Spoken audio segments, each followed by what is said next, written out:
Je suis thérapeute et énergéticienne depuis plus de 6 ans et si je devais résumer environ 11 ans d'apprentissage, de formation, de stage, de livres, de prise de conscience, de thérapie, de travail sur moi, de prise de conscience sur tout ce qui est loi de l'attraction énergétique, transformation de sa vie, de soi-même, libération, reprogrammation, voici ce que je dirais. Déjà, tu as beaucoup plus de pouvoir que ce que tu crois sur ta réalité, ta vie, tes relations, le comportement des autres avec toi, ce que tu attires, ce que tu revis en boucle sur différents plans et même niveau santé, relations, argent, etc. Et si tu étais créatrice, créateur, inconsciemment et consciemment d'une grande partie de ce qui t'arrive? Et si ton monde extérieur reflétait souvent ton monde intérieur, tes programmes inconscients, ce qui s'est ancré en toi dans ton passé, tes bagages émotionnels, tes croyances, et même aussi la vibration que tu émets, ton énergie. Et si c'était pas le hasard ou la malchance, ce qui t'arrivait, mais que ça reflétait souvent ce qu'il y a dans ton inconscient et ta vibration. Alors, ce que je vais partager, ça s'applique pas non plus pour tout, dans le sens où on n'a pas non plus 100% de pouvoir sur tout dans notre vie. Il y a certaines choses aussi qui nous arrivent par rapport auxquelles on n'est pas du tout responsable. On l'a pas attiré parce qu'on a vibré certaines choses, etc. En tout cas, c'est ma croyance, ce que j'ai appris aussi, c'est que il y a certaines choses sur lesquelles on a vraiment du contrôle, mais d'autres choses qui vont nous arriver parce que peut-être notre âme avait ça à vivre sur un plan supérieur. Moi, je crois vraiment qu'on est des âmes incarnées dans des corps, dans des enveloppes physiques, pour évoluer, pour vivre des expériences, pour apprendre certaines choses, évoluer en tant qu'âme, s'enrichir intérieurement. Et que des fois, on a besoin de vivre certaines situations difficiles pour nous pousser à aller vers une certaine direction, pour nous rediriger, pour nous permettre d'apprendre certaines choses, d'évoluer. Par exemple, moi, si j'avais jamais fait ma dépression, si j'avais jamais vécu de harcèlement scolaire, de critiques, de timidité, d'anxiété sociale, etc., j'en serais jamais là aujourd'hui. J'aurais pas trouvé ma mission de vie. J'aurais pas trouvé toute cette joie, j'aurais pas pu accompagner toutes ces personnes, etc. Donc, je pense que c'est important de le préciser aussi, qu'on est créateur d'une partie de notre réalité, mais qu'il y a une autre partie de notre réalité qui ne dépend pas de nous. C'est des choses que notre âme avait besoin d'expérimenter. C'était dans notre plan d'âme de vivre ça. Et même, par exemple, par rapport au décès, moi, ça m'a beaucoup aidé quand ma mère est décédée de me dire, c'était dans son plan d'âme de partir à ce moment-là. Même si nous, pour nous, c'est pas, c'est pas quelque chose qui nous paraît bien, sur un plan supérieur, ça peut être justement une bonne chose. Parce que c'était dans son plan d'âme, peut-être que j'avais ça à vivre à ce moment-là, qu'elle aussi, etc. Donc voilà, petite précision. Maintenant, je vais reprendre mes notes. On a quand même du pouvoir sur beaucoup de choses, notamment sur le fait qu'on a tendance à attirer ce qui correspond à ce qu'on croit mériter. Plus on croit qu'on mérite quelque chose, plus on va avoir de facilité à faire les actions, à avoir les résultats, etc. Alors qu'au contraire, si on croit qu'on le mérite pas, on va s'auto-saboter, etc. On attire ce qu'on croit mériter, ce qu'on croit qui est possible pour nous, ce qui correspond à ce qu'on se sent en sécurité à avoir. Si inconsciemment ça nous stresse, on aurait peur de quelque chose, si on avait cette chose-là, on peut complètement s'auto-saboter. Donc ce qu'on se sent en sécurité à avoir, ce qu'on se sent habitué à vivre, ce qu'on accepte, ce qu'on tolère, et ça vient aussi de ce qu'on a vécu dans le passé, des programmes qui sont ancrés en nous, ce qu'on tolère et ce qu'on accepte, ce qui fait écho à ce qu'on a vécu dans le passé, et ce qui correspond aussi à l'identité qu'on croit avoir. Par exemple, si on croit qu'on est une personne pas intéressante, si on croit qu'on est une personne timide, qu'on est une personne anxieuse, qu'on est une personne tatatac, plus on s'identifie à quelque chose, plus on va avoir tendance à le voir. Et je suis vraiment convaincue qu'on crée donc une grande partie de notre réalité consciemment et surtout inconsciemment. C'est-à-dire que c'est indépendamment de notre volonté. Parce qu'environ 95%, selon les spécialistes, de nos réactions automatiques, nos pensées, ce qu'on ressent, nos comportements, sont influencés par notre inconscient et notre subconscient, pas par notre volonté consciente. Même nos choix en matière de partenaire, en matière d'action au niveau professionnel, etc., sont aussi souvent influencés par ce qui s'est ancré dans notre inconscient, par nos mémoires du passé, nos bagages émotionnels, nos croyances, bref. Et c'est pour ça aussi que des fois, on a beau savoir que c'est ok pour nous de faire ça. On a beau des fois savoir que, ben oui, on est totalement, comment expliquer? Des fois, on a beau savoir la solution, on a beau avoir fait 1000 fois la même erreur et savoir exactement ce qui serait à faire. On a beau savoir qu'on est en sécurité, qu'on est assez bien, que ça va bien se passer, que on n'est pas en danger, que machin. On a beau le savoir, l'avoir conscientisé, en avoir parlé 36 000 fois avec des proches ou des professionnels. Malgré ça, des fois, on refait la même chose. Parce que ça suffit pas forcément, le fait de comprendre ce qui cause problème, de comprendre d'où ça vient, de comprendre quoi faire. Des fois, c'est beaucoup plus profond que ça. Et soit on peut reprogrammer notre inconscient avec la répétition, c'est une façon de se reprogrammer, de changer ses schémas, donc en répétant encore la même erreur et ou en faisant justement encore et encore une nouvelle action ou en répétant une nouvelle pensée ou une nouvelle émotion. Ça prend souvent longtemps et moi je suis pas forcément pour les affirmations positives, etc. Mais il y a d'autres moyens d'avancer beaucoup plus rapidement qu'avec la répétition. On va en parler là tout à l'heure, donc en reprogrammant son inconscient. Et notre inconscient a principalement été programmé entre notre conception et nos 7 ans. Il y a plein de programmes qui se sont ancrés en nous, des émotions, des croyances, etc. Et ensuite, ça nous influence énormément. Et ça peut aussi créer des croyances comme les hommes sont comme si, le monde est comme ça, je suis comme ça, il faut être comme ci, comme ça. Et donc c'est pas toi qui as de la malchance parce que tu attires toujours le même type de partenaire, c'est pas que tous les hommes sont comme ça non plus. C'est souvent que il y a certaines croyances, certaines émotions qui se sont bloquées en toi, qui te font soit voir la situation à partir de certains filtres et donc interpréter les situations en fonction de tes blessures. Ça peut aussi être, parce que ça c'est énorme, on a un énorme filtre, on voit pas les situations comme elles sont, on les voit à partir de qui on est, de nos filtres, comme si on voyait tout avec à partir de lunettes. D'ailleurs, le système réticulé activateur, c'est hyper intéressant, c'est ce qui fait que on a tendance à voir ce qui correspond à ce sur quoi on focalise notre attention. Plus, par exemple, on pense à une paire de chaussures qu'on a envie d'acheter, plus on la voit partout. Comme par hasard, d'un coup, on la voit partout. C'est pas parce que plein de gens la portent d'un coup du jour au lendemain. Donc, notre monde extérieur reflète notre monde intérieur. Et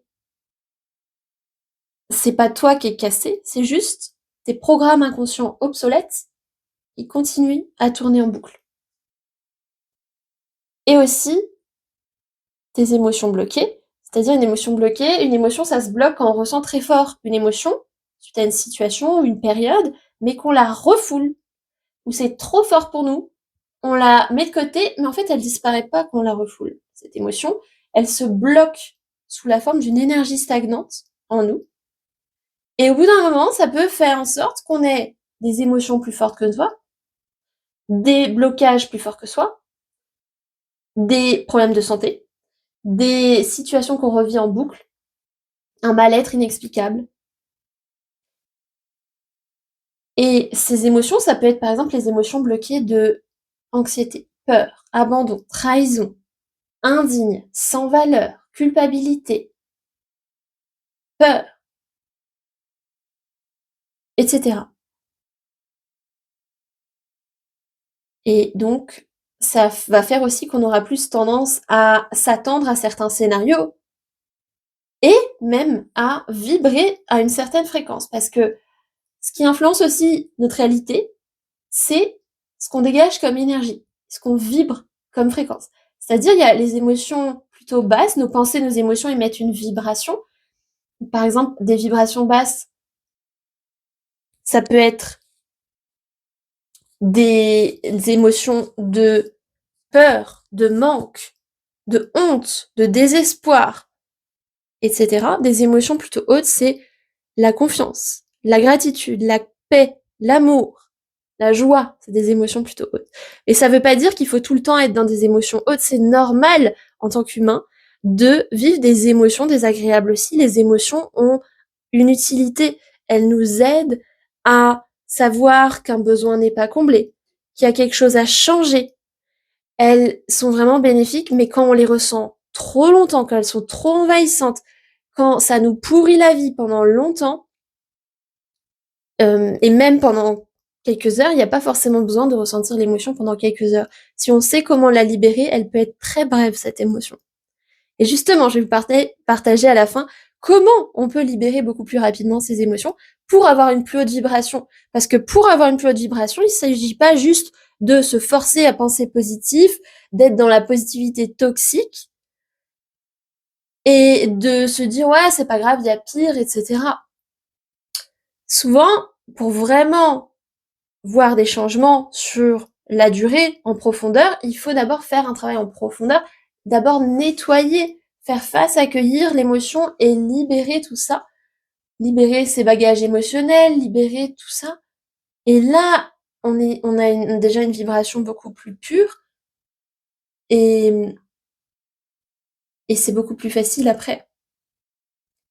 Moi, il y a souvent des fois où j'ai ressenti, par exemple, le manque. J'avais tellement besoin de quelque chose, par exemple au niveau de la validation extérieure, au niveau de l'argent, de la réussite, de besoin d'être aimé, etc.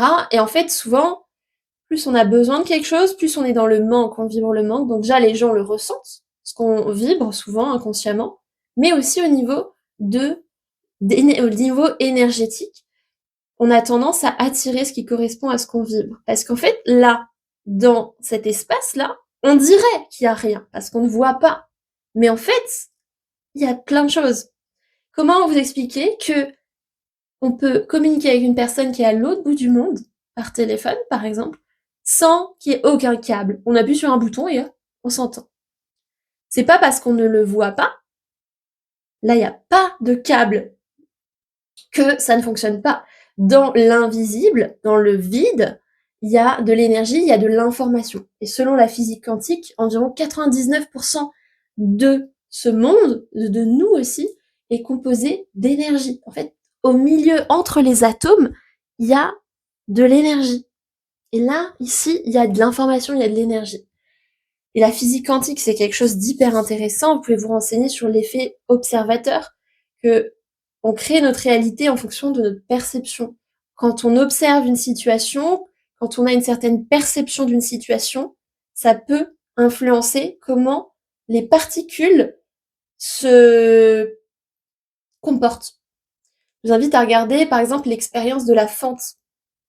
Et ce qui est fascinant aussi, on va pas en parler là, mais que moi je fais en séance, c'est ce qu'on appelle l'intrication quantique. Il y a Alain Aspect qui a eu un prix Nobel par rapport à ça. C'est vraiment bluffant que à distance on peut se connecter avec une autre personne et influencer cette personne avec son autorisation pour son plus grand bien. Et c'est vraiment bluffant. Comme quand on appelle quelqu'un, il n'y a pas besoin de câble ou autre, il y a juste besoin d'un certain processus. Donc bref, on s'est un petit peu, on a un peu dérapé du sujet de base, mais c'est trop fascinant tout ça, tout ce qui est physique quantique. Je vous invite vraiment à vous renseigner. Mais on est tellement puissant et plus on vibre, on se libère de ces émotions de manque, de ces vibrations basses, de peur, de manque, de désespoir, plus on vibre la confiance, la foi, etc., plus on attire comme par hasard des trucs de fou, des synchronicités, des coïncidences, plus d'argent, des belles surprises financières, des rencontres. Par exemple, moi, j'ai fait un exercice justement, plusieurs exercices de loi de l'attraction, j'ai travaillé sur tout ce que je vous ai dit. J'étais célibataire, j'ai voulu rencontrer quelqu'un. 2 semaines après, j'ai rencontré quelqu'un. J'ai fait un date et j'ai rencontré quelqu'un qui correspondait à tout ce que je voulais et qui ressemblait énormément à la photo aussi que j'avais mis. J'ai fait un date et 2 semaines après que j'ai voulu. Enfin, il y a tellement de trucs folles qui sont possibles. Et donc, on en était où? Donc, que quand on se libère de ses émotions bloquées, qu'on reprogramme ses croyances, on peut attirer beaucoup plus de belles choses. Le monde extérieur change. C'est ça la bonne nouvelle, c'est qu'on a un énorme pouvoir. Et toi, quelle émotion tu as tendance à vibrer, à ressentir la plupart du temps? Ce serait plutôt quel type d'émotion? Comme dit, il n'y a pas besoin de se sentir non plus en joie tout le temps, c'est normal. C'est bien aussi quand on a une émotion d'y faire face, de l'accueillir, de se donner le droit de la ressentir au lieu d'y résister. En tout cas, moi, tout ça, ça m'a énormément aidé, surtout sur la confiance en moi, ma relation aux autres, les relations amoureuses, l'anxiété relationnelle que j'avais, la timidité, le passage à l'action, la réussite professionnelle, l'abondance, l'alimentation, mon rapport à l'alimentation, ma santé. J'ai tellement de choses qui ont changé grâce à ça, c'est assez fou. J'étais en dépression, j'étais hyper timide, j'osais rien faire, j'étais déprimée. J'arrivais pas J'étais célibataire pendant tellement longtemps. Ou des relations toxiques. Donc, ton monde extérieur reflète, et c'est un miroir de ton monde intérieur. Quand tu changes à l'intérieur, l'extérieur s'aligne. La réalité suit. Donc, comment on peut reprogrammer tout ça? J'espère déjà que là, ce que j'ai partagé, ça a pu te faire écho. Alors, moi, là, on va pas pouvoir rentrer dans les détails parce que c'est vraiment des choses où je peux pas te dire en 2 secondes, bah, fais ça et c'est bon, toute ta vie va changer. Mais là, si tu as vraiment envie donc de voir des changements profonds, durables et rapides surtout par rapport à ça, moi, ce que je peux te proposer, il y a 2 choses. Déjà, donc ouais, c'est comme si on va pas juste parler du problème, on va pas juste comprendre, on va vraiment utiliser des techniques pour reprogrammer ce disque dur à l'intérieur, changer l'énergie que tu dégages, ta vibration, et t'aider à t'aligner avec ce que tu veux, te libérer de tes résistances par rapport à ce que tu veux. Donc moi, ce que je propose, c'est, si tu veux vraiment faire ça en profondeur, soit en séance en individuel, soit j'ai un membership en ligne, une plateforme avec plein de ressources de reprogrammation de l'inconscient, de libération des émotions, pour t'aider à avancer rapidement par rapport à la confiance, aux relations, à la sérénité, à ton rapport au corps, à l'alimentation, à cette vie que tu as envie de créer, au bien-être, etc. Il y a tellement de ressources, il y en a que tu peux faire tous les jours, il y en a de 10-15 minutes, il y en a des plus profondes. Il y a la possibilité aussi d'être coaché, c'est via un groupe où vous pouvez poser vos questions et surtout, il y a des séances en live sur Zoom de reprogrammation, de libération, des séances profondes auxquelles tu auras droit aussi en nous rejoignant. Donc, si tu veux faire de 2026 une belle année avec une énergie positive, une vibration plus haute, attirer plus de belles choses, débloquer certaines situations qui stagnent depuis super longtemps, si tu es prête pour ça, pour plus de bien-être, de chance, d'abondance, de réussite, de belles surprises, d'épanouissement, tu peux nous rejoindre dans le membership en cliquant sur le lien dans la description. C'est le membership Libération 360. Et ce serait avec plaisir que je pourrais te faire découvrir tout ça. Et j'ai hâte que tu nous rejoignes si ça te dit.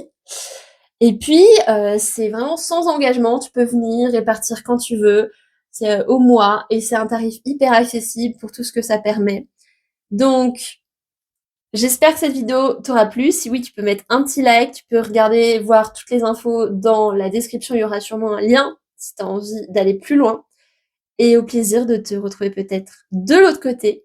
En attendant, prends bien soin de toi, de tes programmes inconscients, de ton énergie. Cultive chaque jour cette vibration, cet état d'esprit, ces nouvelles croyances.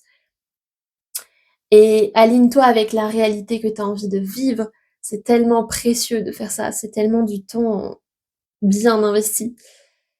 Prends soin de ton monde intérieur, de ta vibration, de ton subconscient, parce que ça se reflètera sur ta réalité extérieure et tu seras tellement contente ou content d'avoir fait ce travail. Et ça peut être un plaisir de faire ce travail, ça peut être agréable. T'as un énorme pouvoir. C'est possible pour toi aussi de changer, de vivre une vie beaucoup plus épanouissante, d'attirer beaucoup plus de belles choses, que ça bouge beaucoup plus vite, d'améliorer énormément ta réalité extérieure. Et je te le souhaite, vraiment. Voilà tout ce que j'aurais aimé dire à la version de moi de 15 ans. Ça lui aurait vraiment économisé beaucoup de temps de comprendre et d'appliquer tout ça.